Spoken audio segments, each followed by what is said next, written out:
Om Swastiastu. Perkenalkan, nama saya Idewa Yusrif Dagustini, absen 7 kelas 12 IPS 3. Di sini saya akan menjelaskan materi presentasi tentang ketimpangan sosial dalam masyarakat. Ketimpangan sosial identik dengan perbedaan mencolok antara satu keadaan dengan keadaan lainnya. Pada bagian yang pertama, yaitu ketimpangan sosial di sekitar kita. Ketimpangan sosial disebut juga dengan kesenjangan sosial. Ketimpangan sosial dapat diartikan sebagai suatu ketidakseimbangan dalam masyarakat, sehingga dapat menjadikan suatu perbedaan demikian mencolok. Ketimpangan sosial juga dapat diartikan sebagai perbedaan jarak antara kelompok atas dengan kelompok bawah. Ketimpangan sosial atau kesenjangan sosial lebih merujuk pada adanya ketidaksetaraan. Pada bagian yang kedua, itu dijelaskan tentang faktor penyebab terjadinya ketimpangan sosial atau kesenjangan sosial. Faktor tersebut dapat dibagi menjadi dua bagian. Yang pertama, adanya faktor alami, dan yang kedua, adanya faktor non-alami. Pada faktor alami dijelaskan bahwa faktor yang terjadi bukan karena kehendak manusia, melainkan kehendak dari Tuhan. Pada faktor alami dijabarkan menjadi dua bagian. Yang pertama, dengan adanya perbedaan sumber daya alam. Yang kedua, adanya letak dan kondisi geografis.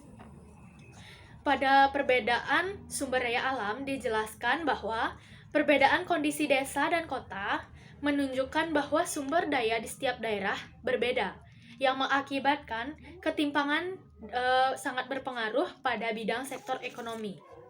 Pada letak dan kondisi geografis dijelaskan kemampuan manusia mengelola daerah tersebut. Kondisi geografis mempengaruhi perkembangan daerah tersebut.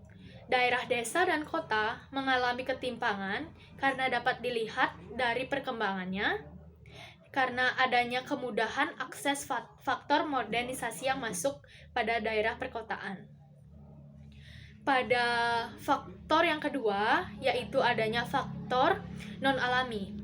Faktor non-alami adalah faktor yang disebabkan oleh kegiatan manusia itu sendiri.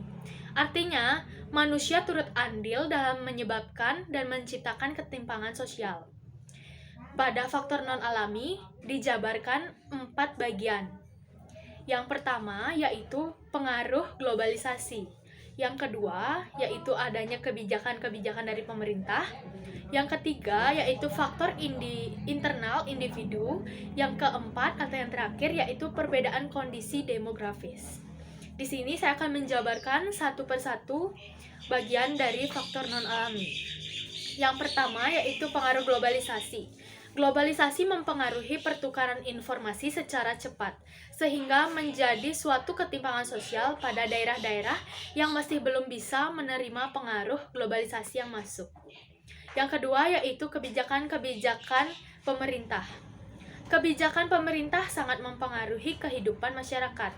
Salah satu contoh kebijakan pemerintah yaitu menaikkan harga-harga perlengkapan rumah tangga seperti gas LPG, sehingga dapat menyebabkan ketimpangan sosial pada masyarakat kecil yang awalnya bisa mendapatkan gas LPG seberat 12 kg dan sekarang hanya bisa mendapatkan gas yang seberat 3 kg saja.